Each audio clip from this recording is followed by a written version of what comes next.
Hello my darling friends, welcome to this week's celestial weather. As always, there's a lot going on. I find it amazing since I've been doing these updates. I just can't believe every week there's something kind of incredible going on. I came to astrology quite late, and like most of you probably, I grew up on a diet of magazine star signs and I didn't really think there was a lot to astrology. One of the things that I absolutely love about it is the way that it connects us to bigger cycles and makes us feel part of a cosmos, which is so much bigger than the kind of mundane world that we've grown up believing is all that reality is. Of course, we all know there's a lot more going on that we can't explain, and science is yet to catch up with the mysterious dimensions of our experience, and that is one of the reasons why astrology is so fascinating to me, because it does give us a little bit of insight into some of those mysterious kind of energies and dimensions and influences. And it is really complex, so anything that I might say here is a fraction of what's possible. I think a lot of astrologers are also speaking from their own lived experience, which is why it's so interesting to listen to different astrologers, because they're all kind of channeling information that is framed by the nature of their personal experience and their interactions with those around them. And there's some kind of magnetic resonance with the people that we attract in our lives. And so hopefully anything that I say here might resonate with you as well, since you've been magnetically attracted to come and listen to this. And thank you so much. I'm so grateful to have your company here. And as always, my enormous respect to Wurundjeri, Woi Wurrung people and all of the people of the Kulin Nations. I'm speaking to you from their lands, which were stolen and unceded, and I pay my huge respects to their elders past, present and emerging. And big shout out to all First Nations people who are listening in, wherever you're coming from. Thank you for being here. It's so wonderful. You mob get it, I know. You're totally tuned into the sky and to those mysterious invisible energies. So yeah, it's lovely to have you here, all of you. Thank you so much. So this is a really special week because it is the autumnal equinox coming up on Saturday, and in the Northern Hemisphere, of course, it's the vernal equinox, the spring equinox, and we're going to touch on that in a minute. But I'm recording this a little bit early because I'm away on a retreat this weekend, and usually I can only just get these out by Friday, but I'm aiming to get this out by Thursday. And so I wanted to say a little bit about some of the stuff that's going on as well. It's been powerful weeks.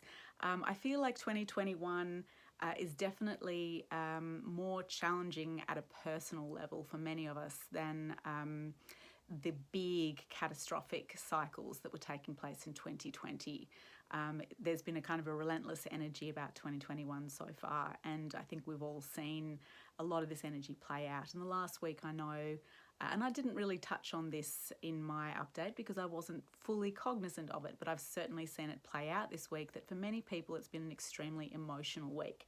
Pisces is an emotional sign, and as Mercury moves into Pisces, it definitely can intensify the possibility of really emotional communications and the feeling of breakdown and betrayal by people who are close to us. I do know people personally who've been really suffering and struggling from some of that feeling of heartbreak and depression and loss.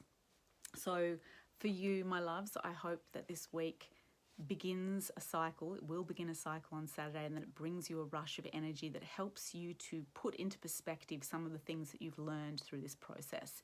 That's one of the powerful things that is taking place at the moment. We have Chiron, the wounded healer, is making very powerful aspects to many planets, sextile aspects, so they're very productive and creative and promising in terms of what we can actually constructively do with these energies. So even though they feel overwhelming at times, definitely something really positive and powerful and practical can come out of them. So yeah, big love and good wishes to all of you guys who might have been struggling with some big emotions this week. This is a strong week. There's more strong energy being played out. And you know, the equinox takes place on Saturday, and the equinox, you know, literally translates to equal night, equinox, and it's the moment in the yearly cycle when the day and the night are at equal length to each other. And it's kind of like a tipping point. It's when we start tipping towards the solstice. So in the northern hemisphere, obviously the days are getting longer, and here in the southern hemisphere, the days are getting shorter. So for us, we're kind of tipping into this, into the winter.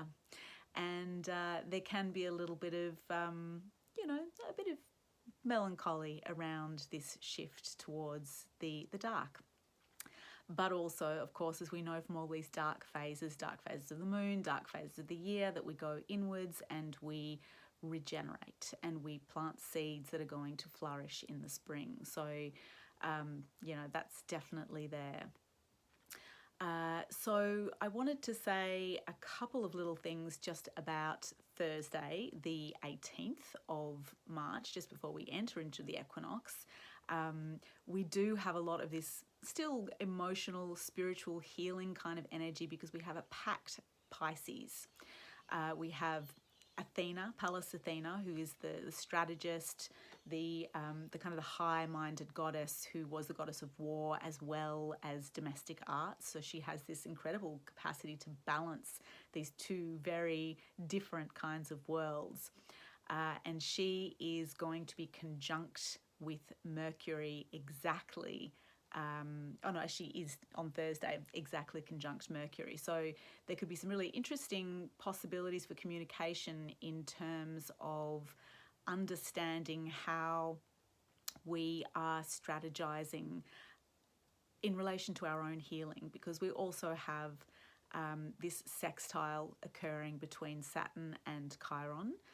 So there's this, ability to get clear about how we can evolve our routines and practices in order to heal the parts of ourselves that are really coming up for healing right now. We also have sextiling Chiron at the moment, Mars. So again, Mars is in the sign of Gemini. Gemini is ruled by Mercury in Pisces. So there's this spiritual dimension to communication, this healing dimension to communication. Mars wants to take action on what is really important to it, what it really desires deeply at a healing level. So, that comes with it. Saturn is not an easy planet. Chiron is the healer, but it requires the wound to be triggered in order for that healing to take place. So this is not easy stuff. For a lot of us, it's not easy, but it is positive in the long run. So if you're feeling challenged, please keep in mind that whatever's coming up is a clue. It's the material that we're meant to be working with now in order to evolve to the next level of our power and our potential, especially as we move towards the equinox. The equinox is also when the sun moves into 0 degrees of Aries. It also marks the beginning of the astrological year. So it's International Astrology Day on the 20th of March as well. It's the beginning of the annual cycle. And Aries is a sign of the self, of self-confidence, of power. It's cardinal fire. It's initiating energy. It is transformative energy. It wants to move forward. It's energized. So there is a very strong potential to really get some energy going and some movement in these areas. Before we get there, again, on Friday, we will have the moon enter into Taurus with Mars and the North Node. So this could be an emotional day, Friday the 19th as well, or emotionally revealing, emotionally activating. As the moon conjoins Mars, Mars wants to speak, wants to communicate. It's in the sign of Gemini, which is ideas, information, data, looking at things from two sides, having to do things twice, having options. So the moon may be showing us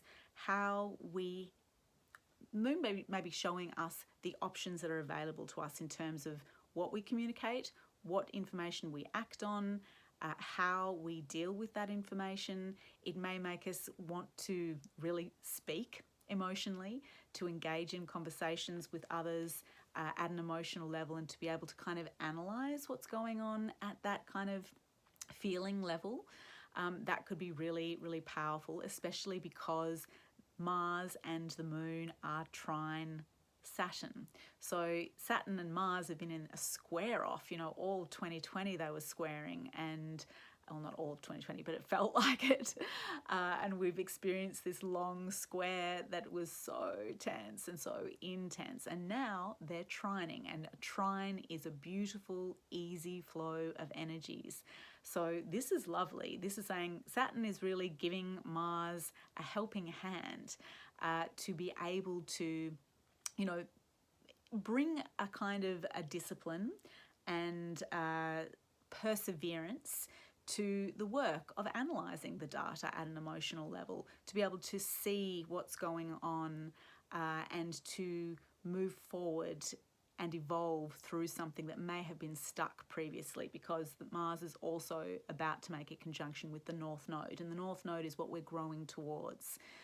It's also similar to Mars in the sense that they are both about desire. They're both wanting to consume something that they desire, to move forward and to grasp it and consume it and absorb it. And the moon could really intensify that desire as well. But I think that that's very positive, that there's extra perseverance and there's extra discipline and action and reward, and the moon is going to help us communicate those things as well. So we do have this packed Pisces house up until, let me just move my little calendar, up until the equinox, when the sun moves into 0 degrees of Aries. And in Aries as well, we also have a house that's kind of punctuated or studded with asteroids as well. We have Ceres in there, and we have Eris. And on Monday, I think it's Monday, we have Venus entering into 0 degrees of Aries as well. And we're going to touch on that a little bit more, because that's actually really amazing and exciting. And I want to share some really mind-blowing stuff about Venus that you may not know. That's really wonderful. So we're about to tip out of this like really weighted area of Pisces, which has been such a deep feeling and mysterious kind of place.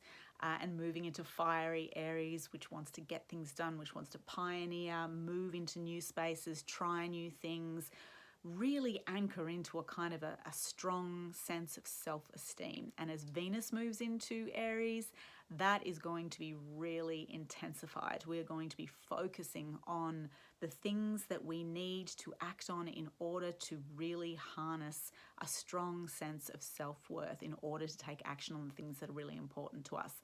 And the Sun and Venus are both moving towards a conjunction with Chiron, the healer. So there is this healing going on. Ceres is the goddess, also known as Demeter, the mother of Persephone, who was stolen by Hades, kidnapped by Hades and taken to the underworld. And then she decided to stay in the underworld and became the queen of the underworld. But Ceres struggled with that loss, and she was very powerful. She's the goddess of the earth. And she, she's the goddess responsible for the seasons, really, because she rebelled against the theft of her daughter and turned the earth to winter. Zeus was worried that, the earth would shrivel up and die, and so they made a deal with Ceres that Persephone would come up back into the upper world for some part of the year, and then Ceres/Demeter made the earth into spring and summer. So we have Ceres there. So she is, again, kind of highlighting women's issues. We have Eris as well in Aries at the moment. And Eris is the goddess of discord, who has been sort of isolated and estranged, and she's not wanted in places of pleasure where other gods might join in celebration. So she is also, she represents the parts of ourselves that are isolated, estranged, outcast, and ostracized, and she represents the parts and the people in our society who feel that way, or who are made to feel that way in our society. So again, I feel there's this urge towards taking action, healing action, that gives a voice to those kinds of voices. The voices of women, the voices of people who are marginalized and oppressed. And there's the potential with this cardinal fire and this beginning of a new cycle that there could be some healing taking place. You know, it's all incremental. All of these big processes of healing that are happening at a social justice level. Of course, we still have Aquarius, Saturn and Jupiter influencing this Aquarian shift, and that is going to unfold slowly over time. We're not going to be moving into this wonderful age of equality very, very soon, but we are seeing the shift incrementally taking place pretty much every day right now. It's pretty powerful. So that's going to continue with this strong Aries energy as well. Venus has also been sextiling Pluto during this period of time. Of course, Pluto is a planet of destruction, of regeneration, of transformation, of hidden material, of traumatic events that change us at a core, deep, foundational level. And Venus deals with women, with relationships, with finances, with a good and abundant life. So we're seeing Venus move away from this sextile from Pluto. So something at some level may have been purged through this process, and there's a lightening up a little bit as Venus moves into Aries, away from that sextile, hopefully with something that's really productive that's come of it. And certainly in Australia, we've seen all these women's marches, which of course have not managed to topple our patriarchal, you know, I have some other words, I won't say them, government, and the men who are the dinosaurs at the top of our social structure. But, you know, that asteroid's coming and those dinosaurs are not going to live for long. And, you know, there is a growing momentum around what's just right. So, you know, this is all part of those processes and why I find it so interesting and inspiring. We also have Mercury sextiling Uranus this whole time, building up towards an exact sextile to Uranus. And of course, Uranus is the planet of radical change, disruptions, innovations, unexpected events, electric energy, electricity.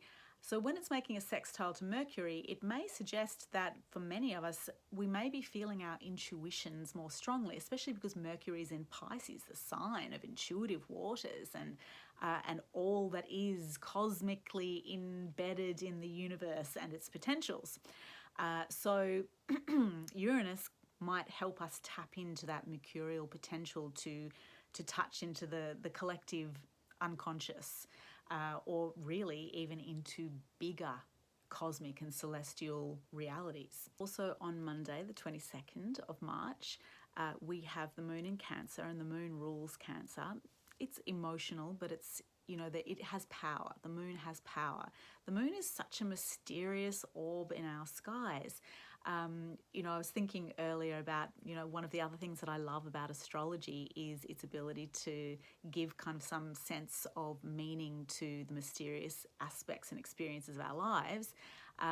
I know a lot of very, very logical thinking people, rational, scientific minds, loathe astrology and love to put it down. I was thinking of a conversation I had with a friend ages ago who was just so offended by astrology and was arguing that a trailer full of bricks had more gravitational pull on us than the planets.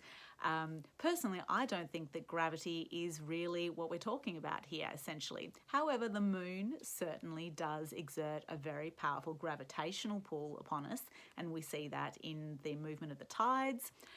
And certainly, you know, emergency services are all super aware of the way the events follow the cycles of the moon. So there may be something in the gravitational pull. I personally think there's something else going on that science hasn't quite caught up with yet there. But the moon is so interesting because it really does act as a trigger as it moves through the skies and as it moves in aspect to different planets. It kind of triggers them and brings their energy down to the earthly plane, so to speak, because the earth is the closest celestial body to us. It's related to the mother, to the body, to the people. And so it really has a very earthly influence in the way that it pulls the tides and the ways that it pulls our bodies. And so when the moon is in Cancer, we may be feeling more emotional, but there's also power in that emotion. And so she is doing something very special and interesting on Monday as well. She's forming the apex of a yod, which is also known as a finger of God. And this is a very special and kind of unusual aspect because it requires 3 different aspects to come together at once. 2 of those are quincunxes, which are very, a little bit uncomfortable. They're difficult to define and articulate, and they're uncomfortable, and they're not easy. And yet they're joined at the base by a sextile, which, as you may have heard me say a million times, is a really beautiful aspect that is very creative and productive and quite easy, flows really easily. And the moon is making the apex of this finger of God. So she's very, very powerfully creating an opportunity for the two, they're not both planets. One of them is the south node of the moon in Sagittarius, and the other one is Saturn in Aquarius. So she's allowing the 2 of them to create an opportunity for something new to be built through the tensions that are emotionally being brought to the surface. So the south node in Sagittarius, of course, represents the shadow side of Sagittarius, what we're needing to evolve, the misstep we're needing to kind of review and redo and understand at a new level so that we can reach the next level of our growth and maturity. The shadow side of Sagittarius can be this kind of righteous belief in our righteousness, and the inability to really listen to all the different sides, to be too fixated on the idea that we know what we're talking about and that we're right. So making a quincunx to the moon, there's this possibility that the moon is highlighting some area where, we're not right about something, and it's a little bit challenging because Saturn's in the mix. And Saturn in Aquarius is wanting us to think about community, think about other people, think about how we can make things better for everyone. So something that we may be a little bit fixated on in terms of our beliefs and our perceptions and our ideas about a certain situation may be challenged at an emotional level, and Saturn is bringing it down into reality. But Saturn's working with the south node here, and they're working very nicely together. So it's not too hard, but Saturn's not super easy. So we may get a little bit of a wake-up call about something that we might have to shift and adjust. And the south node is also opposing Mars. So Mars wants us to take action and communicate in relation to that as well. And Mars is also trining Saturn. So again, there's a lot of energy in the sky that's really helping us to take action in terms of moving forward to a better way of doing things that is fairer and better for more people than just ourselves. It's giving us some clarity about different points of view and the momentum to take action.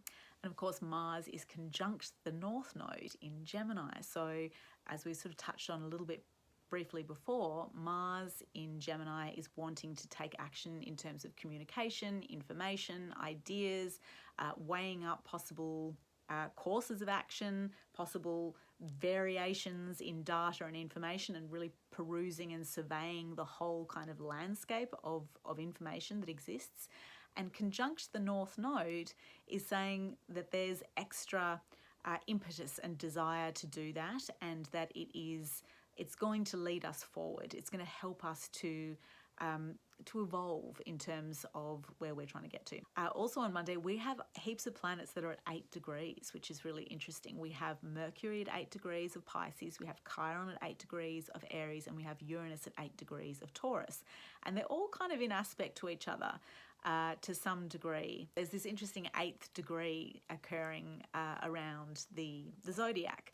And the 8th degree is a scorpionic degree, so it kind of wants us to go deep down into the core of the situations that we're looking at, to really approach them at a feeling level and with a desire to understand what's really going on here, to look into the mystery of these situations that we are meeting, that we're addressing, we're experiencing. And that there's something mysterious going on. There's hidden material there. Scorpio rules secrets and transformation as well. So it's very interesting that there is this emphasis here on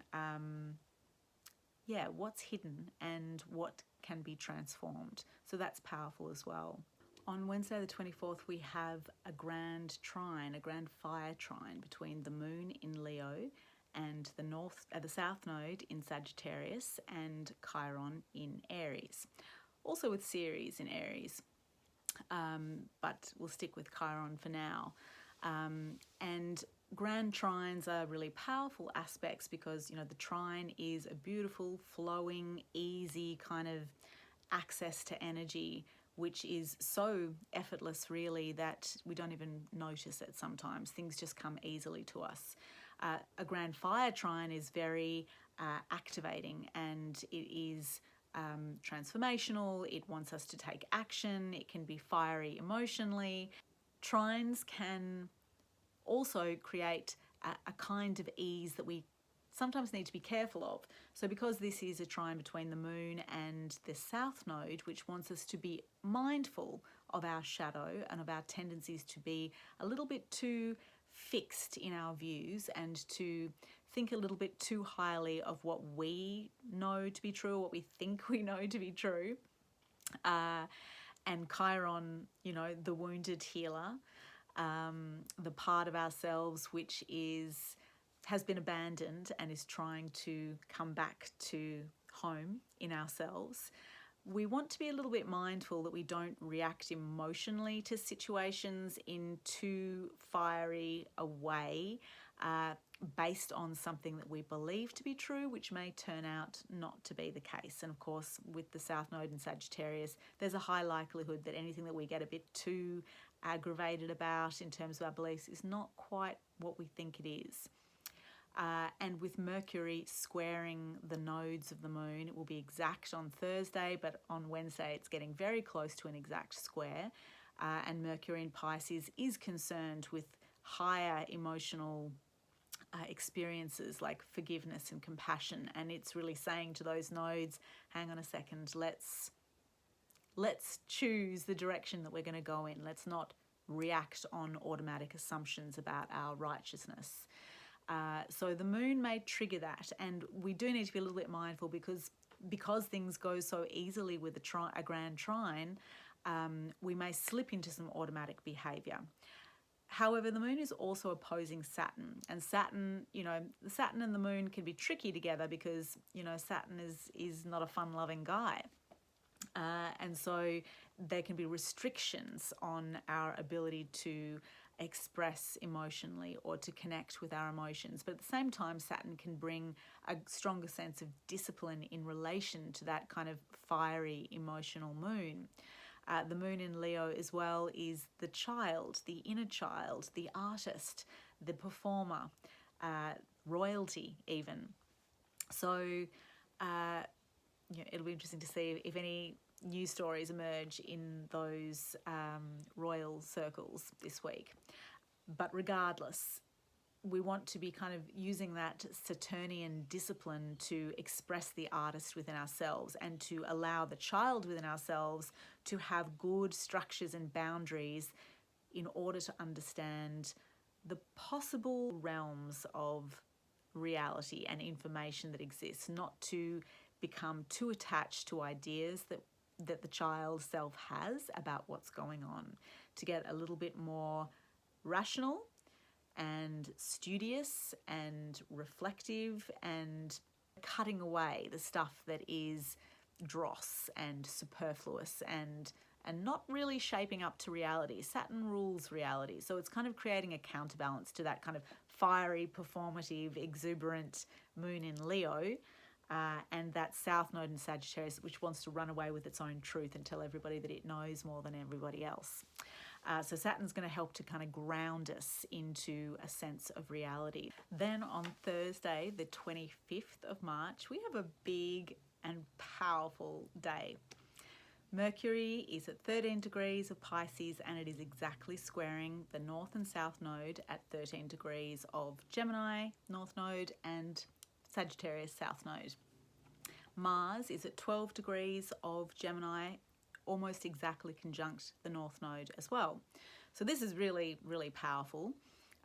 That choice that Mercury has to make between which side it's going to go to, the side of data, information, listening to many points of view, really surveying the field of possible interpretations of a situation, all of the information that exists around a particular subject, and the tendency to want to kind of spout off on its own opinions is really going to come into a strong tension. Squares are really tense aspects, and they are challenging, but they create an opportunity and a kind of a task that we have to deal with, that we have to address, and through addressing it we create a new paradigm within a particular context and a particular situation.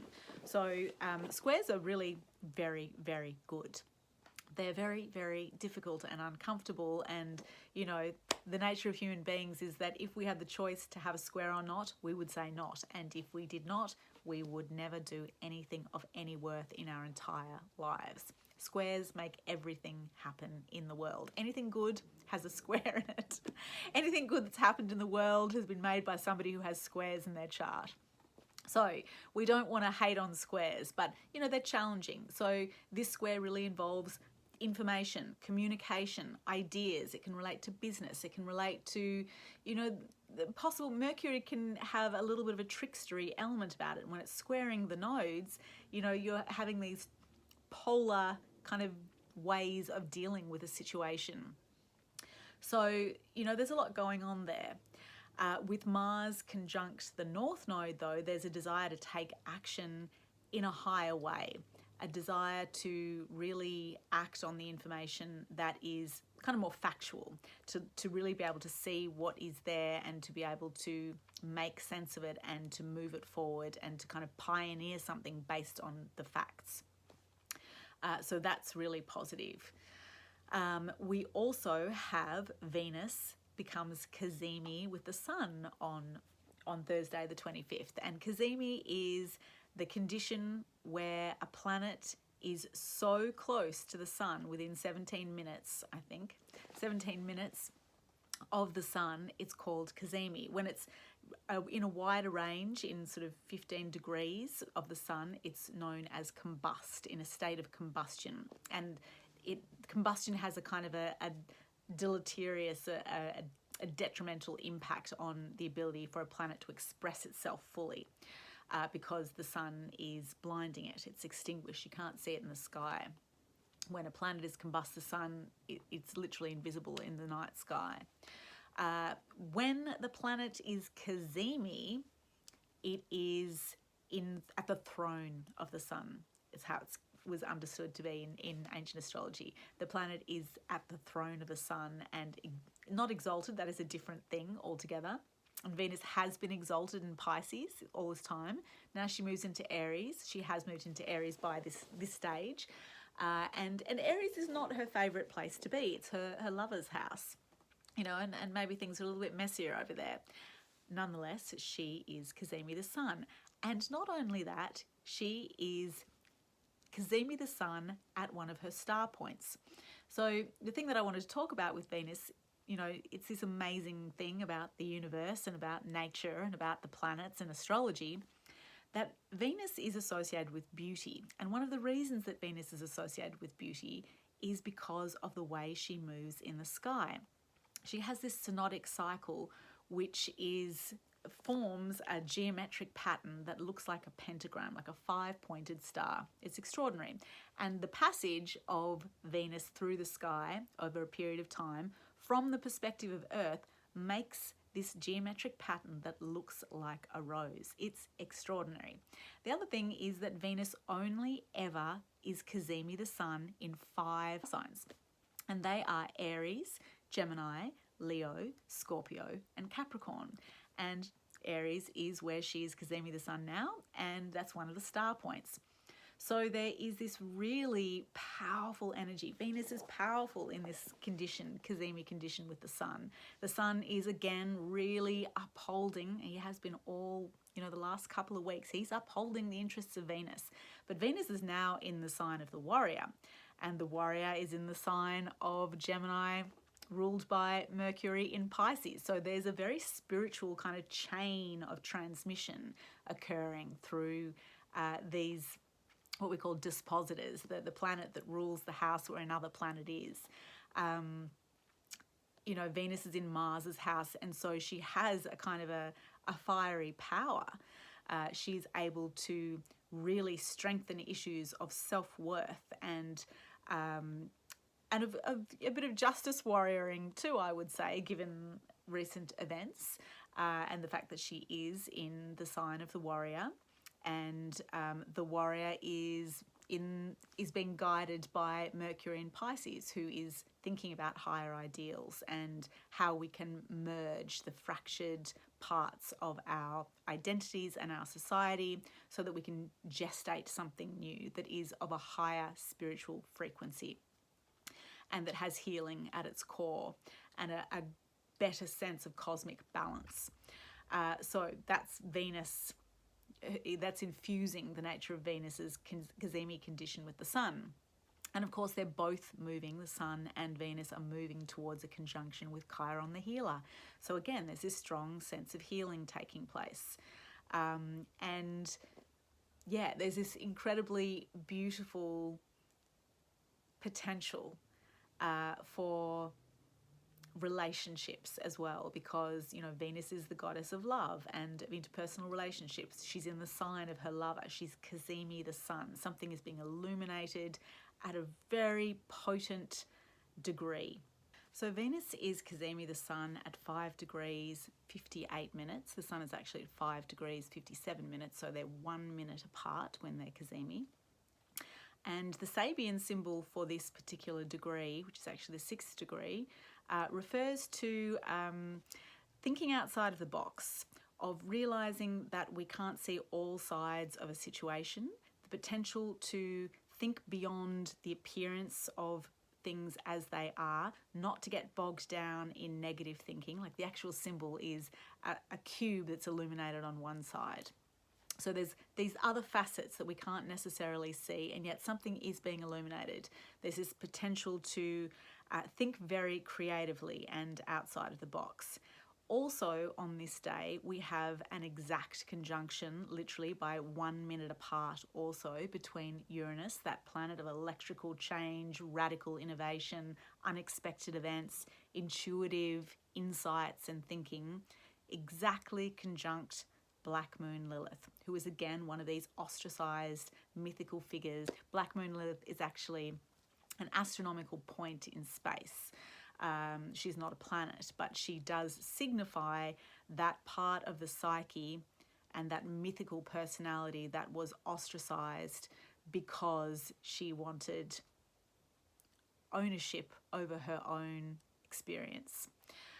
So with Uranus conjunct Black Moon Lilith, you know, this may also, and with that, the Sabian symbol of the conjunction between the sun and Venus, there's a suggestion that, you know, feelings may come up that feel intense, and yet there's the power within these dynamics and influences to realize that there's more going on than what we can see, and not to get bogged down in any kind of intense feelings about feeling outcast, being left behind, and before we kind of react to situations in any volatile kind of way, that something is actually illuminated that shows us the beauty and the power, and to really hold our self-value close, to be really mindful of our worth.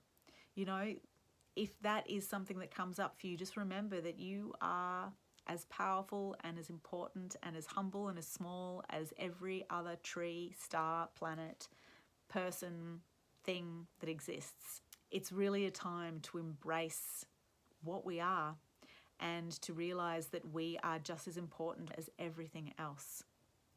And that's a really great leveler and a great balancer, because we can often swing between these feelings of grandeur and, you know, terrible lack of self-worth.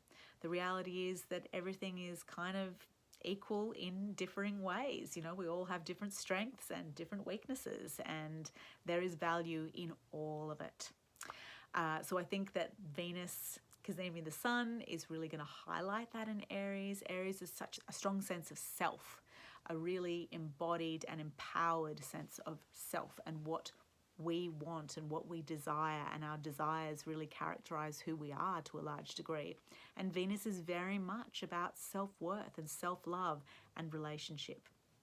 So I think that this is going to be a very interesting day on Thursday, and I really hope that you experience it as an accentuation of beauty and love and connection and creativity. Of course, forgot to mention Venus rules creativity, so that there is a really strong illumination of those kinds of qualities in your life, and that something intuitive comes through with that Uranian energy. So yeah, I hope you feel your intuition being sharpened and some insight coming through that allows you to kind of love that part of yourself that feels rejected, ostracized, demonized, all the more important and empowered because Jupiter is also sextiling Eris, and Eris is that other goddess of the ostracized goddess of discord. So there's a lot of energy here, and of course, you know, what we've been seeing going on here in Australia and overseas, but certainly here in Australia, you know, this continuing saga of women's voices not being heard. There are many great men in this country who understand that equality for women is great for men. There are some dinosaurs at the top who don't want to let go of the power that they currently hold, and you know, they're not going to recognize that kind of equality anytime soon. But it's happening. It's a slow process, but we're getting there. And I feel like, you know, we'll see another little piece of the puzzle. We'll continue to see little pieces of the puzzle unfold and progress over time. So I think that is it for me this week. I hope it hasn't been too rambly, and I'm wishing you a most beautiful equinox. I hope you can do some kind of micro festival, macro festival of your own, create some kind of ritual. We don't really have too many of them here for these kinds of earthly annual festivals. And certainly as we move into autumn, they're less common as well. There are more ancient spring festivals than there are autumn ones, but make some kind of little ritual for yourself to honour this tipping point into the sacred turning of the wheel.